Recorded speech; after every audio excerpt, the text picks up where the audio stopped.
Sa Hunyo pa posibleng magsimula ang impeachment trial laban kay Vice President Sara Duterte ayon kay Senate President Cheese Escudero. Hindi raw kasi pwedeng simula ng paglilitis kung nakabreak ang sesyon ng Senado. Live mula sa Senado, nasa frontline ng balitang yan si Mean Los Baños. Mean, anong paliwanag ni Senate President Escudero tungkol dito?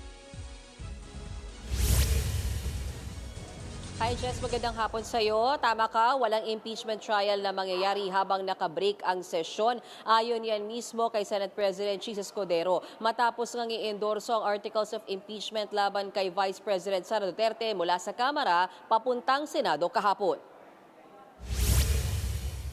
Ang pinakamaagang pwedeng simula ng paglilitis ay sa June 2 sa pagbabalik ng sesyon ng Senado. Paliwanag ni Escudero, ito ang pinakamaagang pwedeng mag-convene ang impeachment court. Ang mga aksyon kasi para masimula ng paglilitis, kailangan gawin habang nasa sesyon ang Senado.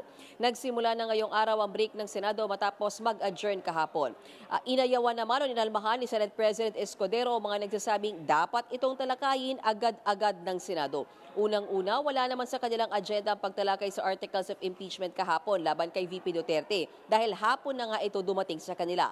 Hindi rin daw ito pwedeng ura-uradang i-report sa plenaryo dahil kailangan pagsuriin ng Senate Secretary. Jess, siniguro ni Escudero na hindi mamadaliin pero hindi rin ipagpapaliban ng walang dahilan ang pagtalakay sa articles of impeachment.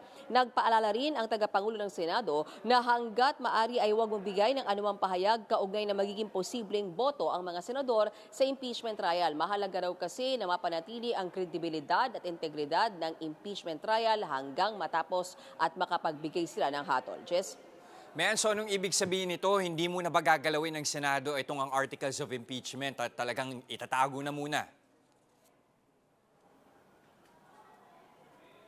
Marami silang pwedeng gawin during the break, not just yung impeachment, hindi lang yung impeachment trial, but before the impeachment trial, the preparations should start in the months and weeks to come. Kasama na dyan, i-check isa-isa ni Senate Secretary Bantug yung mga signatures ng mga kongresista. Hindi kasi pwedeng i-signature ang ilagay sa verified impeachment complaint. Kailangan dyan ay wet signature, actual na signature talaga. Sabi rin ni Senate President Escudero, kailangan gamitin yung mga darating na buwan para nga maayos yung rules ng impeachment para pagdating ng opening ng session, aaprobahan na lamang ito. At pinakamahalaga, Jess, gamitin yung mga darating na buwan para makapaghanda ang mga senador na siyang tatayong senator judge, lalo na yung mga hindi abogado, Jess. So malamang-lamang, Mean, talagang aabot na ito sa panibagong kongreso pagdating ng Hunyo.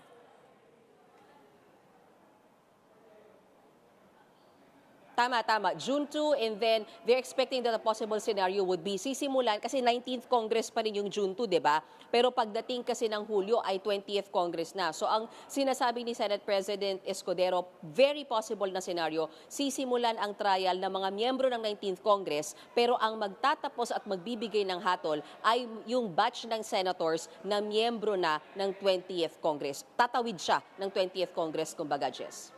Okay, yan ang Express Report ni Mean Los Baños. Mga kapatid, ako po si Ruth Cabal. Maging maalam at may pakialam sa mga may init at rumaratsadang balita sa Frontline Express. Para maging updated sa balitaan, mag-subscribe lang sa social media pages ng News 5.